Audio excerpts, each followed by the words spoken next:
अलैहिम सलावत।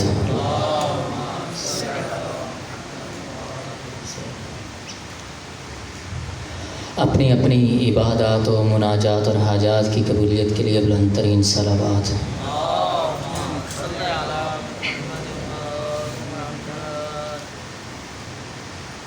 अल्लाहुम्मा सल्लि अला मुहम्मद व आले मुहम्मद। अल्लाहुम्मा सल्लि अला मुहम्मद व आले मुहम्मद। बिस्मिल्लाहिर रहमानिर रहीम। अन जाबिर इब्न अब्दिल्लाहिल अंसारी अन फातिमत ज़हरा अलैहिस्सलाम बिन्त रसूलिल्लाहि सल्लल्लाहु अलैहि व आलिहि क़ाल समिअतु फ़ातिमत अन्नहा क़ालत दख़ल अलय्य अबी रसूलुल्लाह फ़ी बअदिल अय्याम फ़क़ाल अस्सलामु अलैकि या फ़ातिमतु फ़क़ुल्तु अलैका अस्सलाम क़ाल इन्नी अजिदु फ़ी बदनी ज़ुअफ़न फ़क़ुल्तु लहु उईज़ुका बिल्लाहि या अबताह मिन ज़ुअफ़ फ़क़ाल या फ़ातिमतु इतीनी बिल्किसाइल यमानी फ़ग़त्तीनी बिही फ़अतैतुहु बिल्किसाइल यमानी फ़ग़त्तैतुहु बिही वसिरतु अंज़ुरु इलैहि व इज़ा वजहुहु यतलअलअु कअन्नहुल बद्रु फ़ी लैलति तमामिही व कमालिहि फ़मा कानत इल्ला साअतन व इज़ा बिवलदियल हसन अलैहिस्सलाम सलावत। अल्लाहुम्मा सल्लि अला मुहम्मद व आले मुहम्मद। क़द अक़बल व क़ाल अस्सलामु अलैकि या उम्मह फ़क़ुल्तु अलैका अस्सलाम या क़ुर्रत ऐनी व समरत फ़ुआदी फ़क़ाल या उम्मह इन्नी अशम्मु इंदकि राइहतन तय्यबतन कअन्नहा राइहतु जद्दी रसूलिल्लाह फ़क़ुल्तु नअम इन्न जद्दक तहतल किसाई फ़अक़बल अल-हसन नहवल किसाई व क़ाल अस्सलामु अलैका या जद्दाहु या रसूलल्लाह यतअज़नु ली अन अदख़ुल मअक तहतल किसाई फ़क़ाल व अलैका अस्सलामु या वलदी व या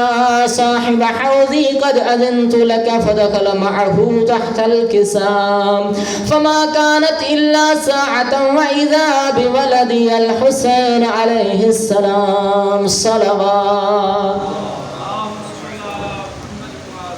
अल्लाहुम्मा सल्लि अला मुहम्मद व आले मुहम्मद। क़द अक़बल व क़ाल अस्सलामु अलैकि या उम्मह फ़क़ुल्तु अलैका अस्सलाम या वलदी व या क़ुर्रत ऐनी व समरत फ़ुआदी फ़क़ाल ली या उम्मह इन्नी अशम्मु इंदकि राइहतन तय्यबतन कअन्नहा राइहतु जद्दी रसूलिल्लाह फ़क़ुल्तु नअम इन्न जद्दक व तहत किसाई फदनल हुसैन नहवल किसाई व क़ाल अस्सलामु अलैका या जद्दाहु अस्सलामु अलैका या मन इख्तारहुल्लाह अतअज़नु ली अन अकून मअकुमा तहतल किसाई फ़क़ाल व अलैका अस्सलामु या वलदी व या शाफ़िअ उम्मती क़द अज़नतु लक फ़दख़ल मअहुमा तहतल किसाई अक़बल इंद ज़ालिक अबुल हसन अली इब्न अबी तालिब अलैहिस्सलाम सलावत। अल्लाहुम्मा सल्लि अला मुहम्मद व आले मुहम्मद व क़ाल अस्सलामु अलैकि या बिन्त रसूलिल्लाह फ़क़ुल्तु अलैका अस्सलाम या अबल हसन व या अमीरल मुअमिनीन फ़क़ाल या फ़ातिमतु इन्नी अशम्मु इंदकि राइहतन तय्यबतन कअन्नहा राइहतु अख़ी व इब्न अम्मी रसूलिल्लाह फ़क़ुल्तु नअम हा هو مع ولديك تحت الكساء فأقبل علي نحو الكساء وقال السلام عليك يا رسول الله أتأذن لي أن أكون معكم تحت الكساء قال له وعليك السلام يا أخي ويا وسيي وخليفتي وصاحب لوائي قد أذنت لك فدخل علي تحت الكساء ثم أتيت نحو الكساء وقلت السلام عليك يا أبتاه يا رسول الله أتأذن لي أن أكون معكم تحت الكساء قال وعليك السلام يا بنتي ويا بدعتي قد أذنت لك فدخلت تحت الكساء فلما اكتملنا جميعا تحت الكساء أخذ أبي رسول الله بطرفي الكساء وأومأ بيده الجنة إلى السماء وقال اللهم إن هؤلاء أهل بيتي وخاصتي وحامتي لحمهم لحمي ودمهم دمي يؤلمني ما يؤلمهم ويحزنني ما يحزنهم أنا حرب لمن حاربهم وسلم لمن سالمهم وعدو لمن آذاهم ومحب لمن أحبهم إنهم مني وأنا منهم فاجعل صلواتك وبركاتك ورحمتك وغفرانك ورضوانك علي وعليهم وأذهب عنهم الرجس وطهرهم تطهيرا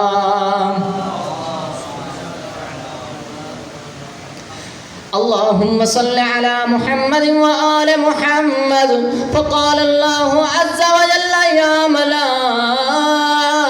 ملائكتي ويا سكان السماوات إني ما خلقت السماء مبنية ولا أرضا مدحية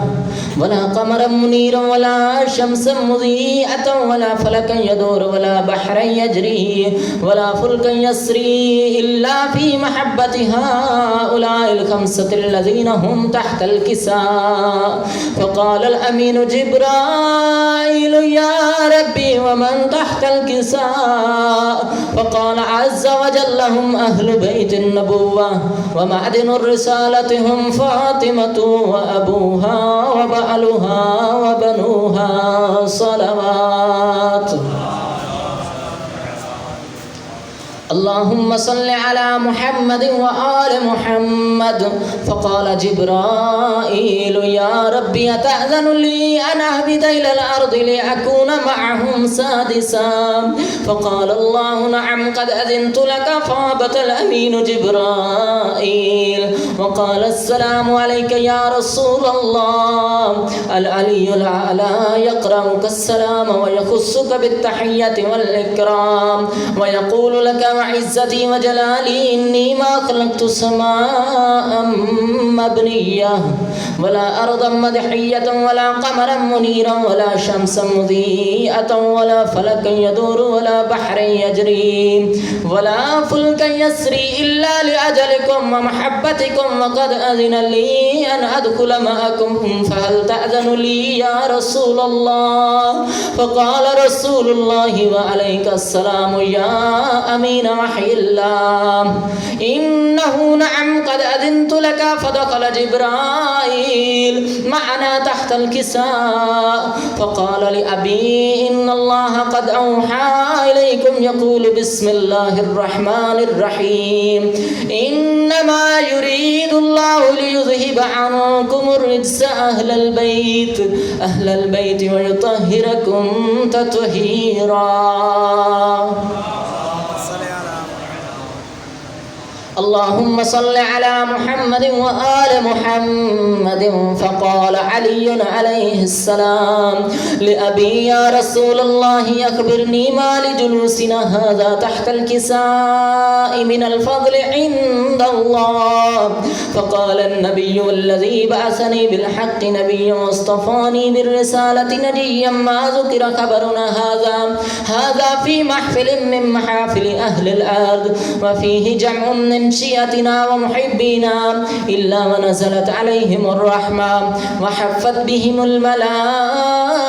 الملائكة واستغفرت لهم إلى أن يتفرقوا. فقال علي عليه السلام إذا والله فزنا وفاز شيعتنا ورب الكعبة صلوات. اللهم صل على محمد وآل محمد. فقال النبي ثانيا جاء علي الذي بعثني بالحق نبيا واصطفاني بالرسالة نديا ما ذكر خبرنا هذا في محفل من محافل أهل الأرض وفيه جمع من شيعتنا ومحبينا